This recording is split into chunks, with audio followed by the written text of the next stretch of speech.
I think according your time, I have to say good evening. But here, my place, India, good morning. This shows time, morning time, evening time, afternoon time is relative. No absolute. So,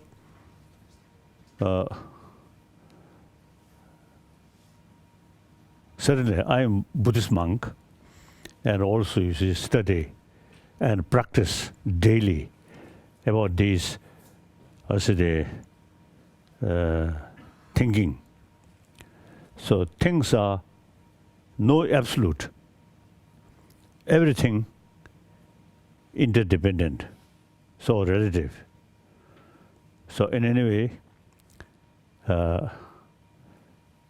we are same human being.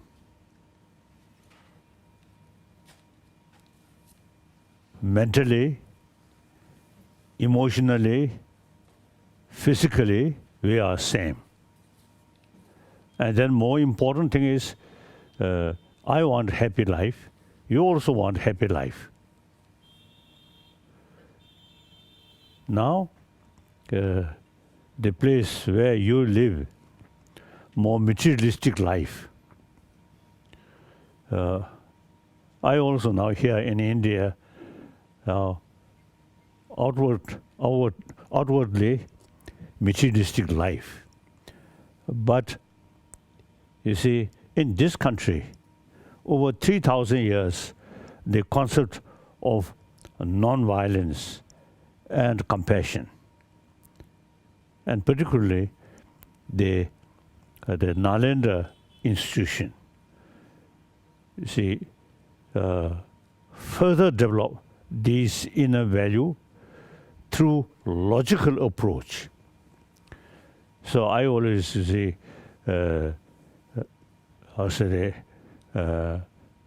express I myself, the student of Nalanda Sanskrit tradition. So our basic sort of our attitude is always why, not yes. That is important. Keep in our mind why. Then it helps to carry further investigation.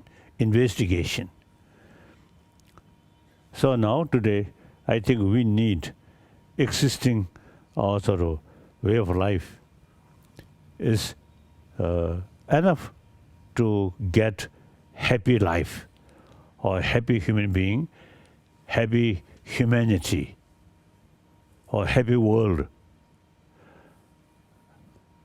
I think the answer is no.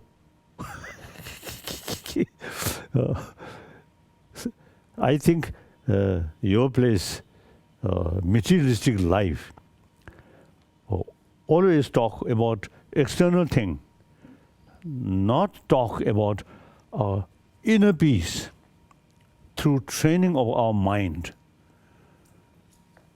So now, this information from Nalanda tradition come from Buddhist sort of tradition.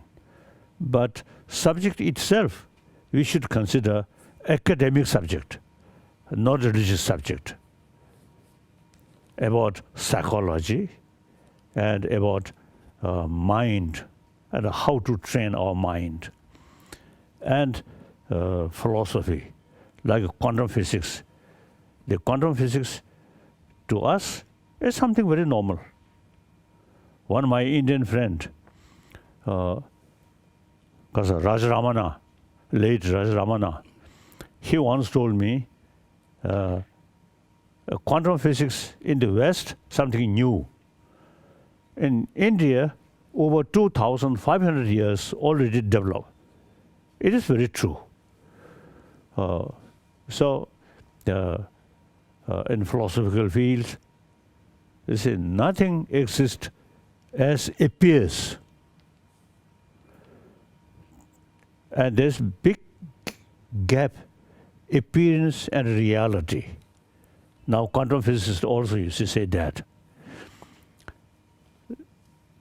So why it is important to know differences, appearance and reality is most of destructive emotion very much based on appearances.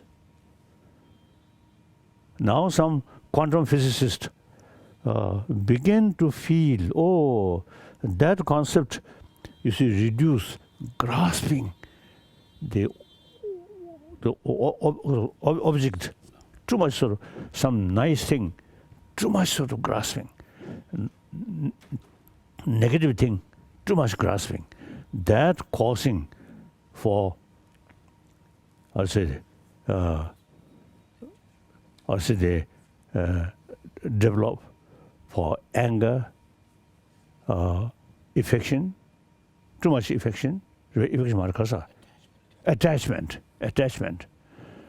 So therefore, now these ancient Indian knowledge, say how to tackle our emotion. That's now, I feel, world need, today's world, materially highly developed. But each morning when I listen BBC, it's always problem. These problems actually our own creation. And now big question is, what is the basic nature of human being? Now some scientists, they say we are social animal. So basic human nature is more compassionate. It's a sense of caring other. Because we are social animal, individual sort of survival depend on the community. So basic human nature, more compassionate. As soon as we're born, extensive mother's love, loving kindness, that's the basis of our survival. And the child side also, without knowing who is that person, but totally relying on mother. Now that's the basic nature of a human being. Now the problem, existing education system, not much talk of materialistic education, not much talk these values. So now my feeling, my view, and many other, my friend, same view. Now in education, we should include education about inner value, about mind.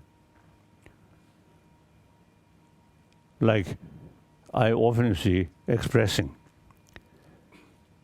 for kindergarten, from kindergarten level, we teach how to take hygiene of physical. So now must combine hygiene of emotion. So then from kindergarten level up to university level, not only taking care about our physical and material thing which is related with our physical, meantime taking care about our emotion. So now education, in education should include education about our mind, about our emotion. Then sort of through education, utilize our intelligence. Then real destroyer of our inner peace is our anger. Not external enemy, but our own internal enemy. That's our anger. So once the anger develops, you see, immediately destroy our peace of mind. And then it remain more time, very harmful for our body, for our health. Some scientists, medical scientists, they say the constant anger, constant the hatred actually eating our immune system. Just from, not from religious texts, but from scientists, they say. So therefore, and then also I may say, I myself, as a Buddhist practitioner, you see, try daily basis, try to increase altruism, loving kindness. So that immense help is to reduce anger. So as a result, my face always smiling.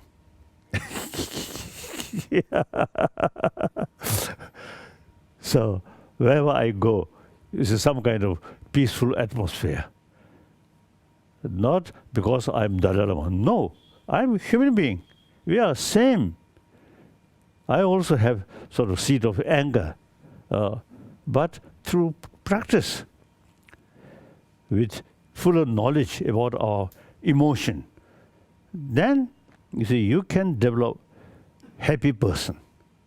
So now today's world, I think anger, sense of competition, too much self-centered attitude, I think too strong. That creates a lot of problem.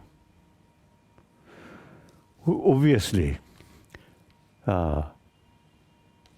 many problems which we are facing, including killing each other, so-called war, violence, all these human creation, our own creation. So logically, those problems which we created, also we have the ability to reduce. So all things depend on our views and our emotion. We are social animal. And then we have this special brain. This intelligence and warm-heartedness combine. Then our intelligence become constructive. Our intelligence combined with anger, then destructive. So now, the moral principle, warm-heartedness. Now that's key thing in order to create happy individual, then happy family, happy community, then finally happy humanity. Whether believe religion or not, it is individual business. But so long we are human being, so long we are social animal, you see, we need a sense of community and taking care of each other. So now that is the universal sort of, what's it, ethics. So I always say, talking these things according to my own experience. So I try to share my brothers, sisters as a human being as my brothers, sisters. I try to share, and number of people, and number of scientists also now we have sort of same view. We are sharing each other. Then with that is a sense of global responsibility, sense of what's the concern of humanity. That means is a global sense of global responsibility. So now these things, religion is private. So according to Indian tradition, secular, without religion, simply, you see, try to know more about our brain, our emotion, and 1,000-year-old Indian tradition, non-violence and compassion. Now these things, now today, world really need, not through prayer, but through analyze these things and through education. So now, and then here, those Tibetan raise hand.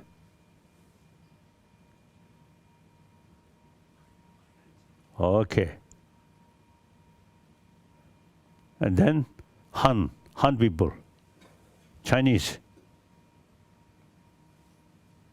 Okay.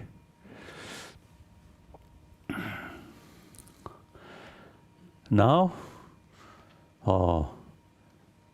I'm very happy having this opportunity share with Tibetan and Chinese.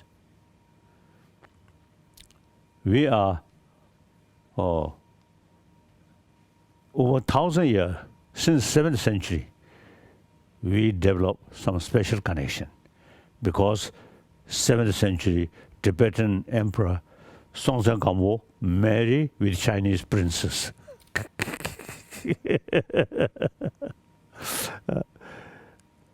And then also Buddhism reached Tibet through China in early period. And most sacred Buddha statue which we kept in Lhasa from China. I visited Xinyan's the ancient the Chinese the capital. There one Buddhist temple. In that temple, in the center, one empty seat there. I was told the Buddha statue which we kept in Lhasa is come from there. Originally in Bodhgaya, there are empty seat there. So from Bodhgaya to Xinyan, the Xinyan eventually to Tibet. And then more important, historically, you Chinese, Buddhist country, 1958, 54, 59, 58, 54, 55, I visited China. There are several provinces. There are many Buddhist temples. So in Chinese mind, Buddha Dharma, Buddha is something not alien, something very close. And then more important, the Buddhist tradition which you follow is Nalanda tradition. The Xuanzang, or the we usually call Tangsen Lama, who introduced Buddha Dharma in China, who come to Nalanda and study Buddhism. In Tibet case, the 8th century, Shanta Rakshita from Nalanda. So we both, not only Buddhist, but also, you see, same tradition, Sanskrit tradition, Nalanda tradition. So now differences, see, you Han brothers, sisters, not much pay attention about Buddhist logic. We Tibetan, since 8th century, the introducer about Nalanda tradition, himself, great logician. So we, as he introduced, we follow very seriously, study logic.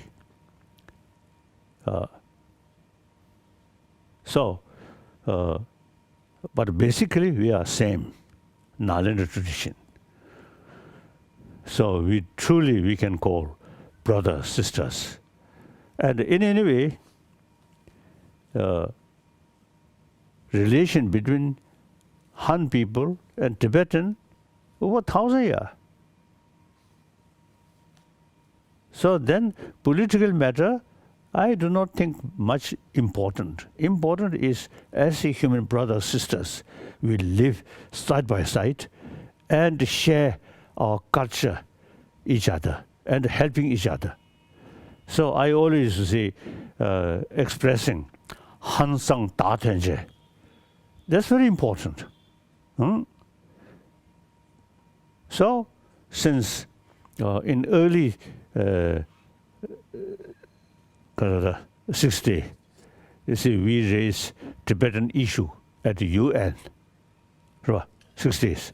And then eventually, I think one main sort of factor or reason is Pandit Nehru. He very, very experienced sort of politician.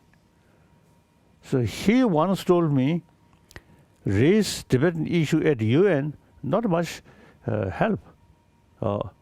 And then he frankly told me, America will not go with China, go to war with China in order to liberate Tibet.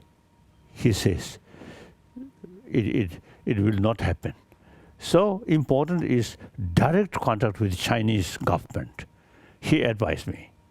So since 74, we decided not raising Tibet issue at UN and try to contact with the Chinese government.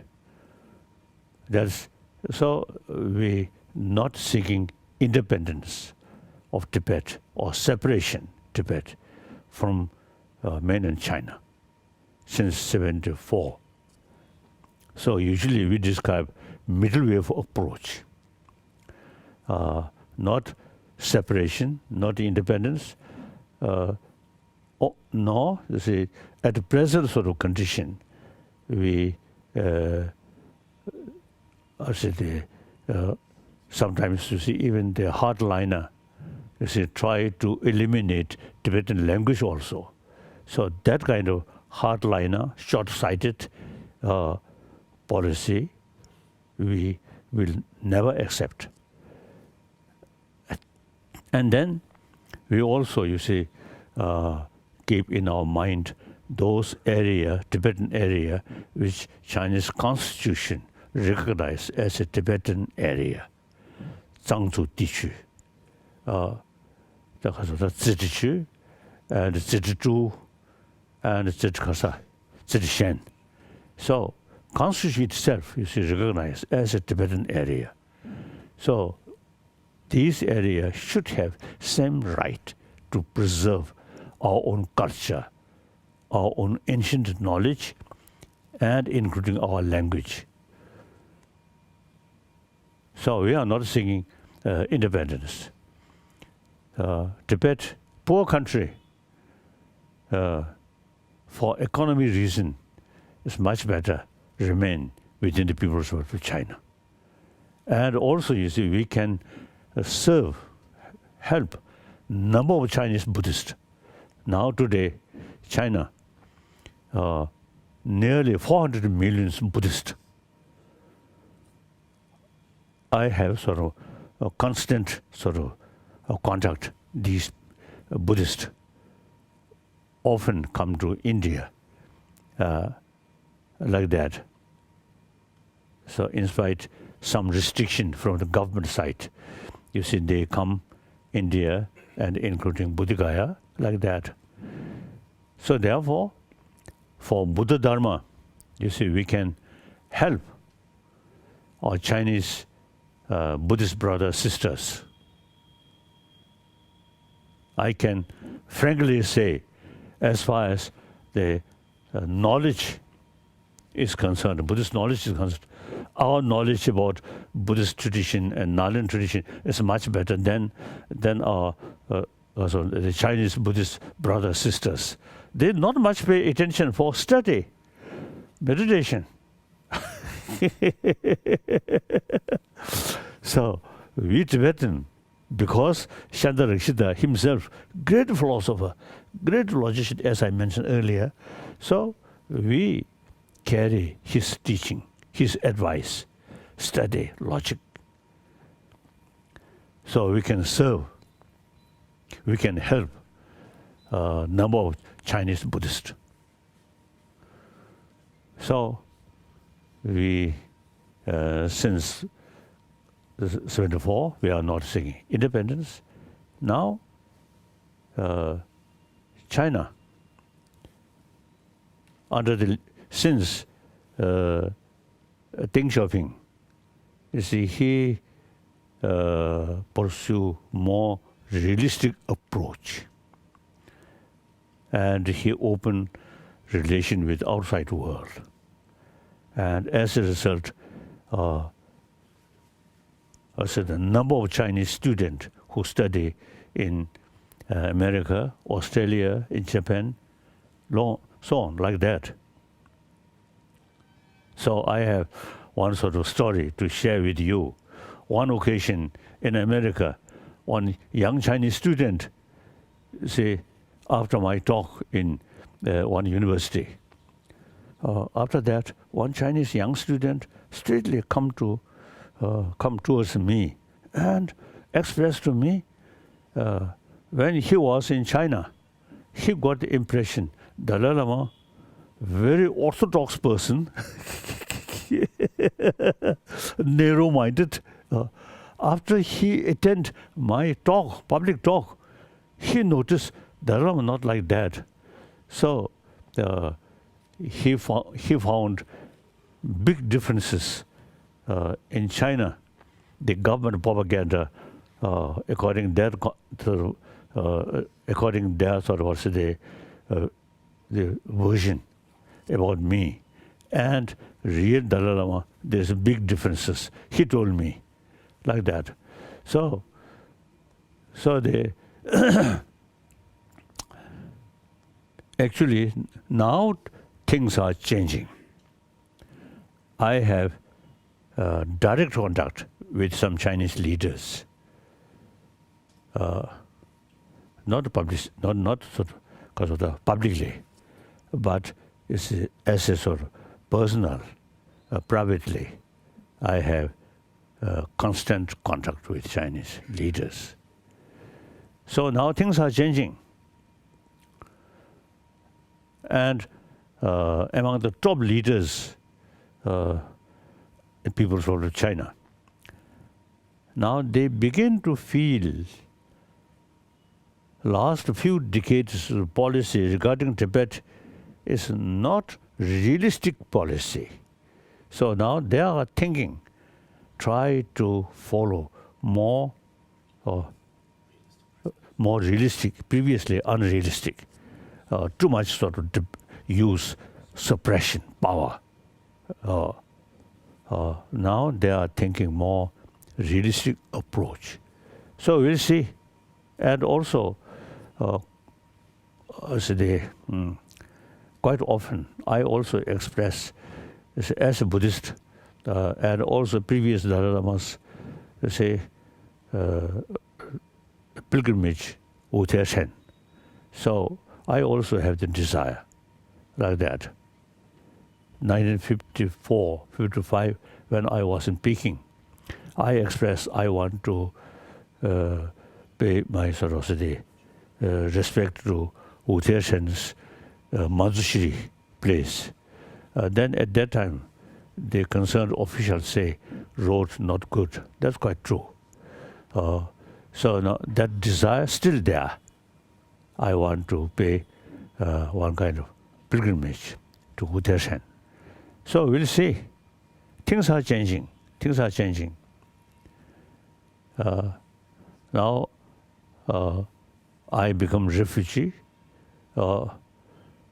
Now over 60 years.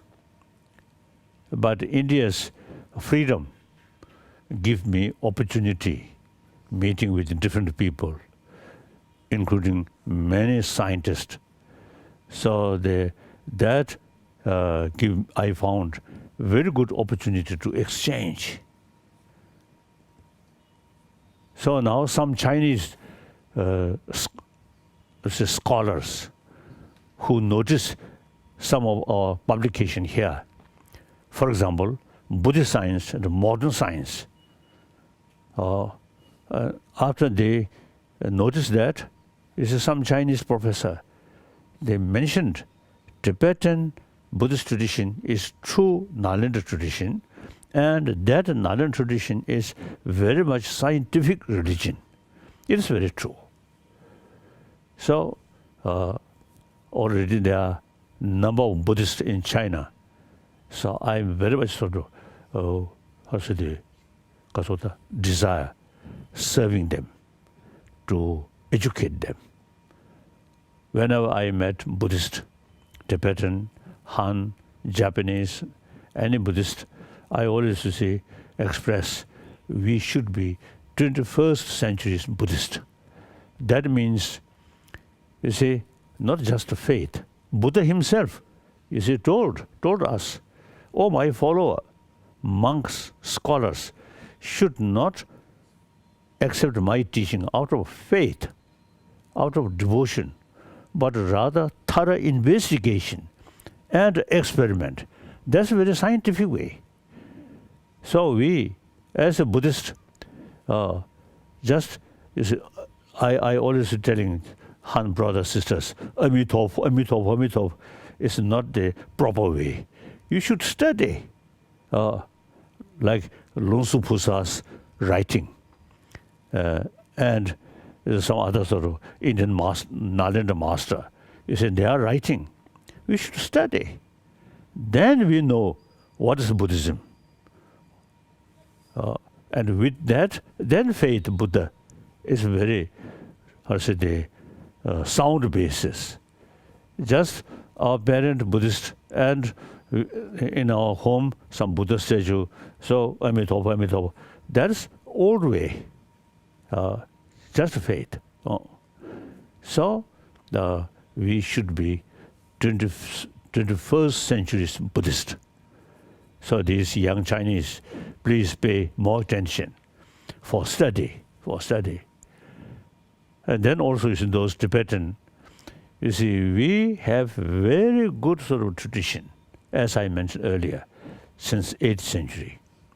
And first 7th century, the Tibetan Emperor Songtsen Gampo, you see, create our own script.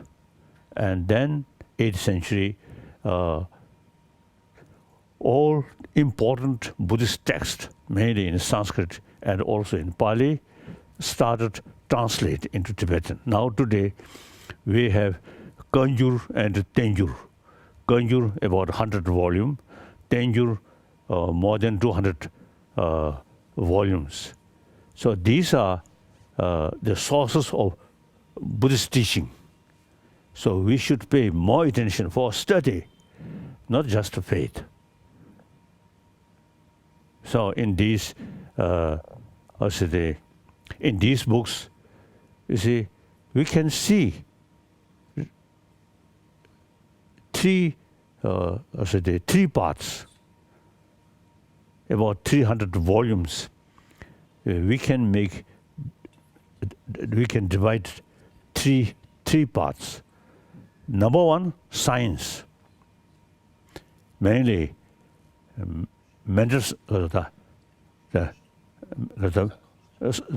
science of mind. Very rich, very rich, very detailed.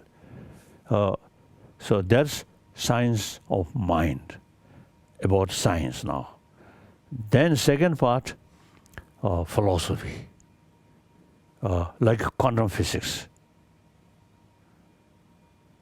So sometimes, you see, I want to share with you, sometimes we discuss with great scientists about quantum physics.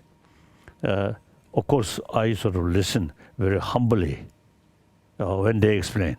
But in my mind, I feel I know better. Because, you see, over 20, 30 years, we study and practice. So, Madhyamika philosophy and the Chitta Mantra philosophy clearly mentioned things does not exist as appears. Very clear. So the quantum physics, then neurobiology, neurobiology, and then also logic. These I feel very useful to today's world. These come from Buddhist text, but we should consider these are academic subject, not Buddhism. So out of 300 volumes, the content we can make 2 religious side and then academic education side. So now eventually, so these young Tibetan and also the young Han people, you see, since, as I mentioned earlier, you see, same source about Buddhism. So you should, both Tibetan and Han, both you should study these things. So that I want to share. So then we really develop a sense of confidence about moral principle and secular ethics. And then that way we can think humanity. We always pray entire sentient being, mother sentient being. So in reality, in practical level, only 7 billion human beings on this planet. The sentient being in other galaxies is only our prayer. The 7 billion human beings, different language, but you see, there's a way to communicate and same brain. Therefore, you see, we can serve global, with sense of global responsibility. Thank you. Now some questions.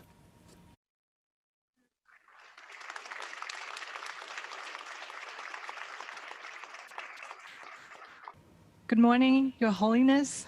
It's an honor for me to be here, and I'm just going to go over some of the questions that we collected from, the students. The first question is compassion as an important part of the secular ethics.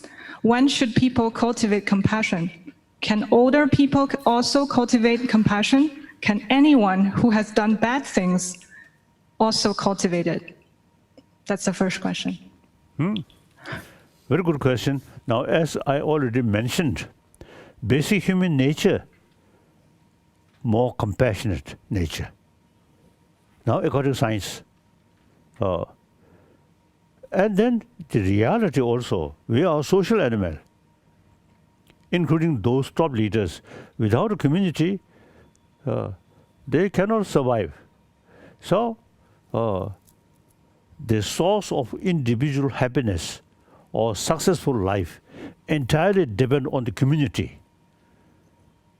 So community is ultimate source of one's own individual happiness or successful life. So we should take care about them. So that's by nature. Now use the Buddhist sort of teaching about emotion in order to tackle our destructive emotions such as anger. Now use our, as I already mentioned, use our intelligence. Then over 40 years, I have serious discussion with scientists, and then number of scientists, now they really appreciate about our tradition, how to tackle our emotion and how to keep peace of mind. So over 40 years, you see, as a result of our discussion, it is mutual learning. We learn some latest scientific finding, and they learn about psychology, how to build peace of mind, like that. Thank you very much. The second question is, if happiness is a common goal pursued by all human beings, can conversion to a certain religious belief achieve this goal more effectively? As Indian tradition, a secular concept without belief religion. As I mentioned earlier, you see, out of 300 volumes, the content is to one religion, one academic. So, according to Indian tradition, without accept any religion, remain non-believer. Meantime, you see, utilize these sort of knowledge how to tackle the destructive emotion which destroy peace of mind and eventually healthy body and happy family. So these are secular way. So it is not necessary in order to practice or say increase these positive human value such as compassion. Not necessary to become religious minded or Buddhist. Not necessary. Remain non-believer and be good human being. Okay.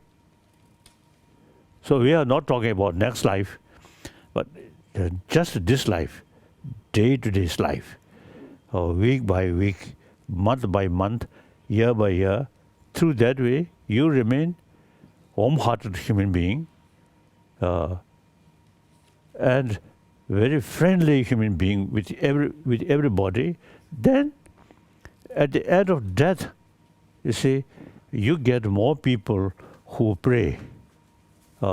If you carry your life more angry, so the angry face, then when you passed away, then many people say, "Oh, very good. Now that bad person now gone."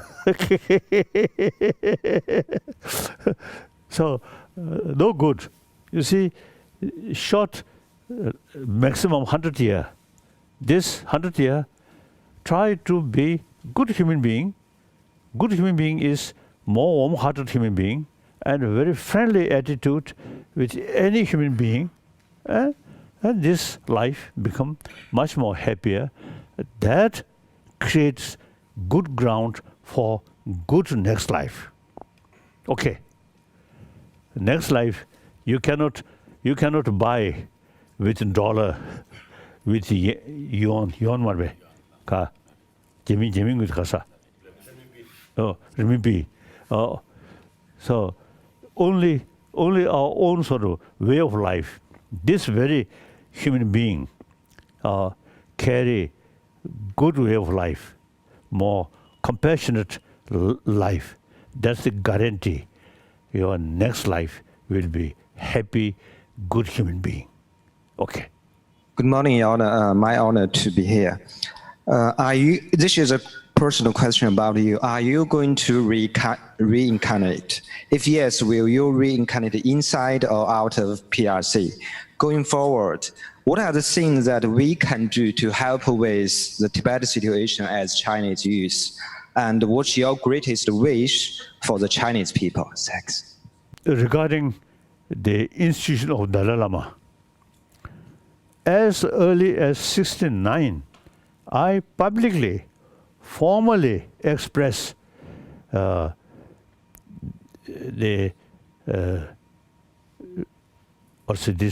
Dalai Lama institution, whether should continue or not, up to Tibetan people. It's not important. See, some people feel Dalai Lama institution is something very important for Buddhism. No. There is no institution of Buddha, no institution of Lungsu Pusa. But their teaching, you see, carry their sort of the philosophy, their thinking. So these, so long these texts wrote by these masters there, and we study, and that's the way preserve. So not institution. So without Buddha's institution, without institution of Nagarjuna, Lungsu Pusa, they are teaching very much alive. So Dalai Lama institution, some sort of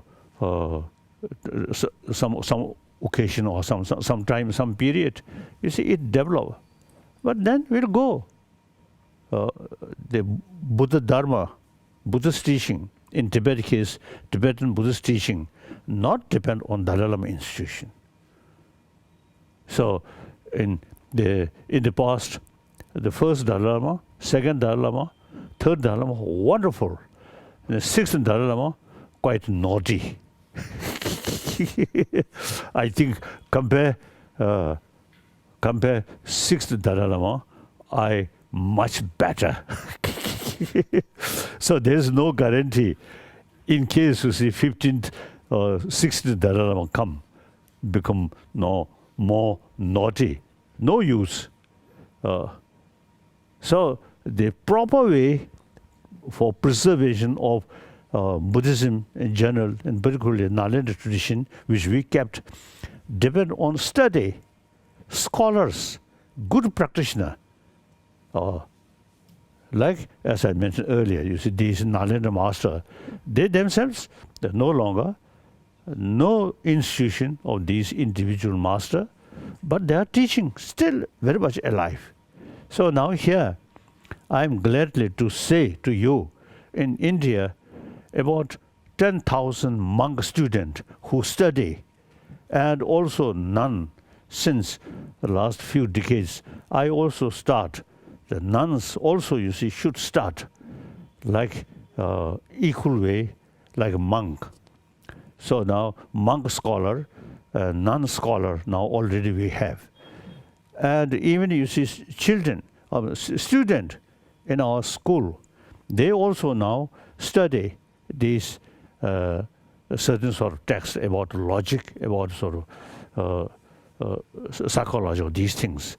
So therefore, that's the proper way to preserve, not an institution. So they, whether this institution should continue or not, up to Tibetan people. And at the time of my death, I think they will decide. I have no concern. I prefer the few century old Dalai Lama institution better cease with great Dalai Lama, not disgraced Dalai Lama. So now, as I mentioned earlier, you see, we are not seeking independence. Our main concern is those knowledge which originally come from Nalanda. These knowledge, now something universally sort of relevant. So these, we, now for example, in India, over 10,000 monk students, also including some nun. Now eventually, I wish, you see, in China proper, you see, we should develop some learning center and 20, 30 years study, irrespective of whether monk or lay people. That's different matter. But knowledge, so long Buddhist, you see, who want to know more about traditional Nalanda thought and should study. So I hope eventually, you see, create some learning center. In India, in Bodhgaya, you see, we try to create one center, a small sort of Buddhist temple here. So I want to, since few years, I want to create some kind of small learning center where Han people can join. And South India, you see, we need certain permission from concerned sort of officials, like that. So in any way, in China, I think, I think now time come, we create some learning center. We can provide proper teacher because of keeping in our mind these things. So we last few years, we as a special effort, some Tibetan monk scholar study Chinese language. So since 7th century, you see, we have some special connection. So, as I mentioned earlier, Han Sang Ta Tuanjie, now, like that, through that concept, you see, we are very much willing to serve Chinese Buddhist, Chinese intellectuals. I very much wish here in India and also in America, in Europe, is constantly I have some serious discussion with scientists. So this kind of meeting, academic level sort of discussion, I want to have in China, in Peking, or some university. I really feel. Okay. Now my age, 84. What do you think? My face, judging my face, what do you think my age? 48. What? 48. Kasa. Ka. And then also you see my teeth, very good. The other day, you see, among the offering, some, according to some puja, some ritual, it's one very, very nice apple. So I don't care, you see, formality.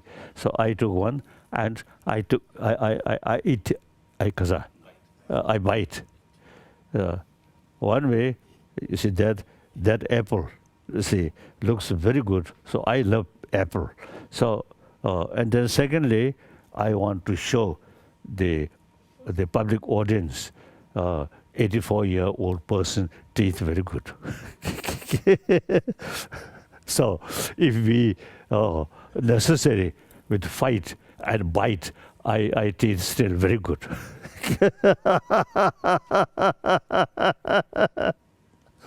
Yes, next question. Okay. Good morning, Your Holiness. My name is Chuan Chen. I'm a law student, so I have a question about the relationship between the law and the faith. Since everyone is legally obligated to do their best to avoid harm to others, is this the same thing as Buddhism teaching that we should not hurt others as a law requirement that we avoid to hurt others? Is this the same thing? And what's your opinion about the relationship between faith and law, between religion and law? Thanks. Yes, action, non-violence, the same, but the reason or the sources of that non-violence, not by law, but voluntarily use human intelligence. If we harm other, the consequences you will suffer. Help other, consequences you get benefit. So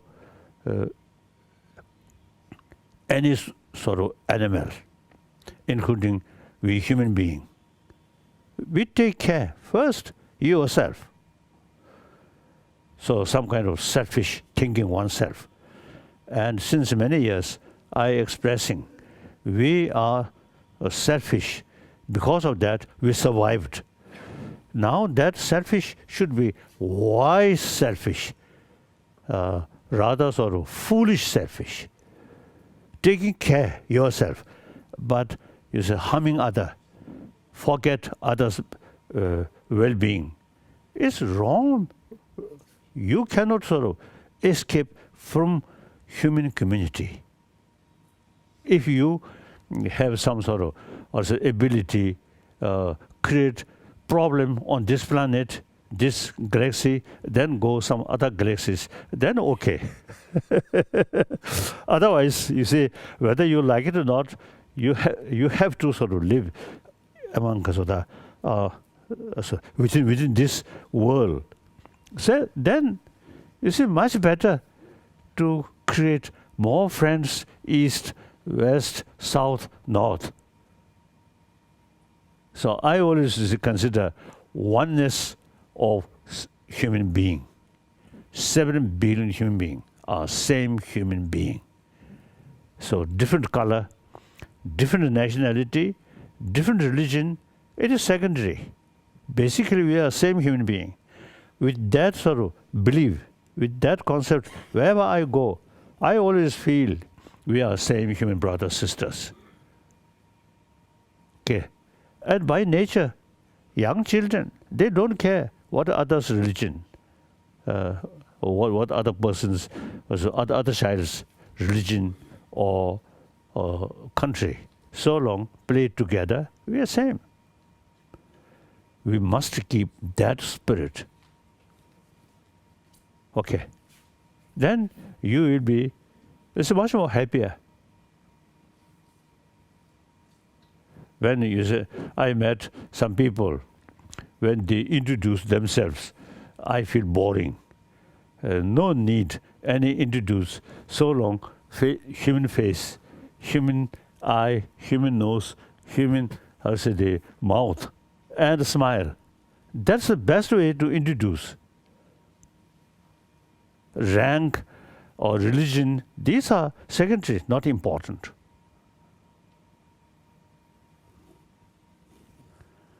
Next question.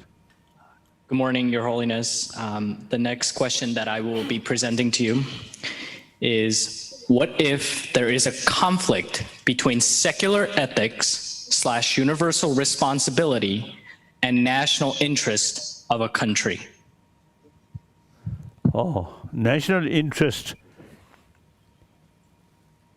with broad mind and because of the long-sighted, then no sort of conflict. But any human community, any nation, part of humanity. So you have to take care about humanity in order to your own national interest. If you're short-sighted, narrow-minded, then only think your own nation. I think, look, I always say the telling and with belief, European Union, First World War, Second World War, European Union, I'm a member of European Union, and particularly French and Germany. Almost, I think, century-old enemy.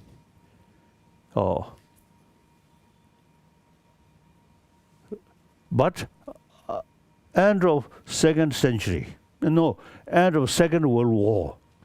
Then de Gaulle of France, French de Gaulle, and German Adenauer. Now they realize, instead of fighting, we should take common interest. So they, mainly I think these two persons, you see, they create European Union. So previously, these member states much sort of killing each other. After European Union developed, then at least now last a few decades, very peaceful.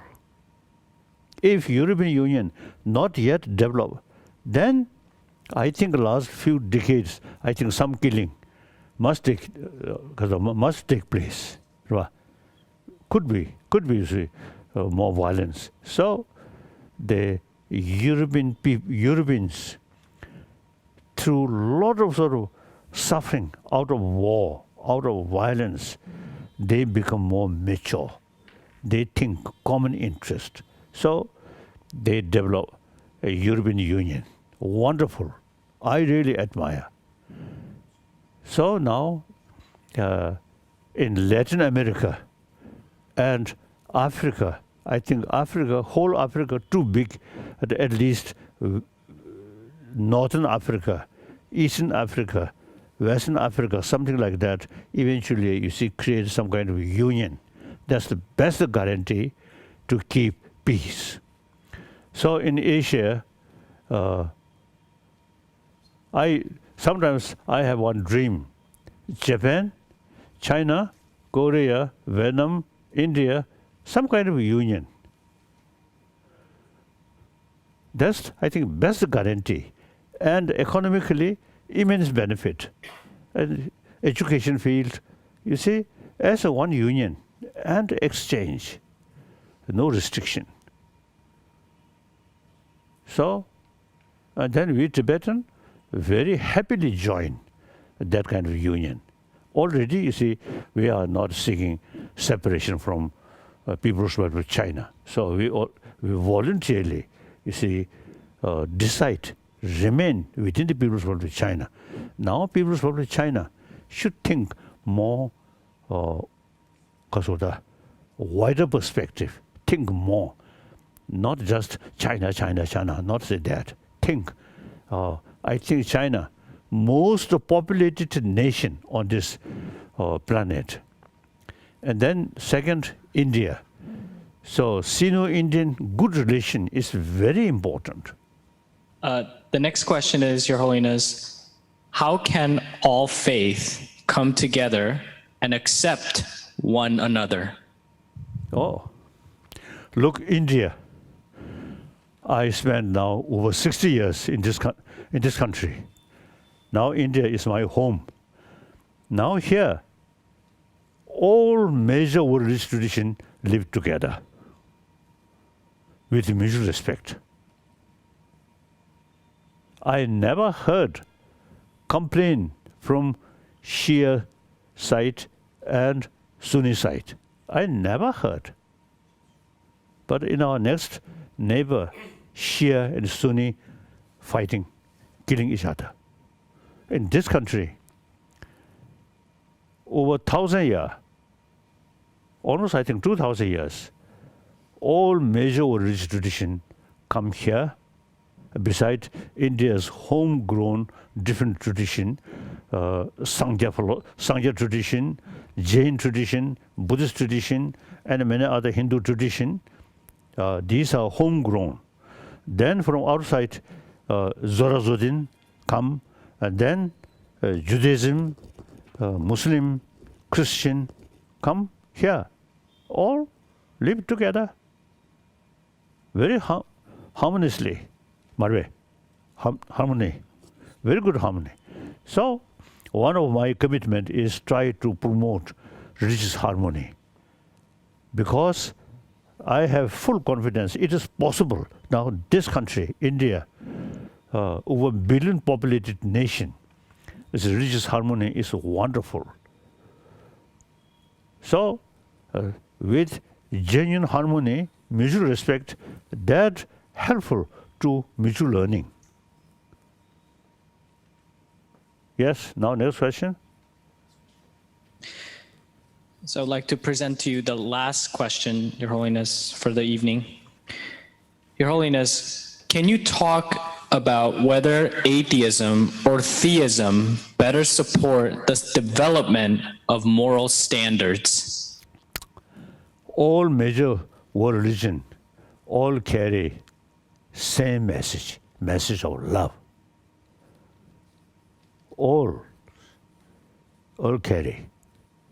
Because I usually see express all those religion is actually human beings' religion, human creation.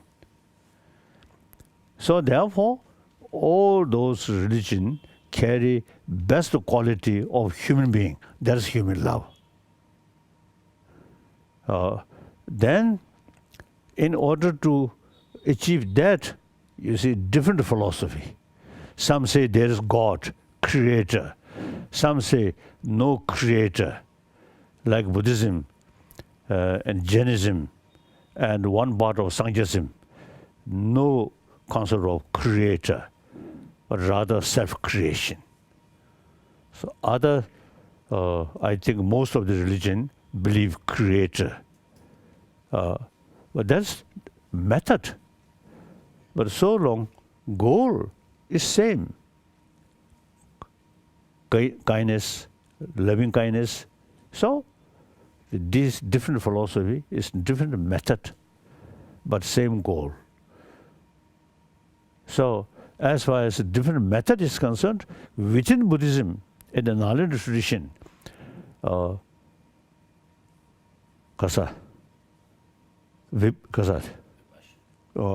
Vivashic school of thought, Sautrantic school of thought, Chitta Mantra school of thought, Madhyamika school of thought. And within these different Buddhist philosophical school of thought, within each there are some divisions. So these are necessary according people who have different mental disposition. So you need different philosophical approach. But no problem. In fact, we can learn each other like that. Among these Nalendra master, you see these 4 schools of thought, and particularly Chitta Mantra school of thought, and the Madhyamika philosophy, philosophical thought. There's a lot of sort of debate, a lot of sort of discussion, helpful, like that. So, so religious harmony is very possible. India is the living example. Indian Muslim, because the whole sort of society, different religion there, so you see they, from childhood, they already know there are different traditions. Whereas some isolated different country, then they almost is a concept of one truth, one religion. That's something developed because they isolated. In this country, the concept of several truth, several religion here. So in terms of individual practitioner, concept of one truth, one religion is good. But in terms of society, it is impossible. In the society, the concept of several truth, several religion is very relevant. That's a reality. According to the circumstances, there are many different religious traditions, and then you see emphasis one truth, one religion, then you become isolated. You suffer. I'm Buddhist. I never say Buddhism is best. I never state. For me, Buddhism is best. But when I talk with a group of people, I never say Buddhism is best. Like that. Okay. Thank you, Your Holiness. Thank you.